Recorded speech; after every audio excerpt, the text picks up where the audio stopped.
We're here with Maggie. She did brilliantly last night with us. Was interested in the cats, but didn't chase them or anything like that. Just kind of looked at them. We're gonna see how she does on the farm with all the chickens. Maggie either doesn't see them or is just ignoring them. Maggie, you're completely missing all the birds. Cricket's like, what the?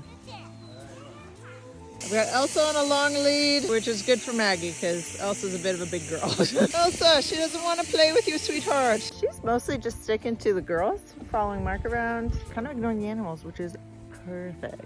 I finished my farm tours. She did awesome. She basically just followed me and or Mark and the girls around the whole time. Tried to keep up as best as she could. At one point, Cricket did try and headbutt her, but like as it goes on the farm, I think she's gonna be a good fit here. Hi, honey. Hi, Maggie. Good girl.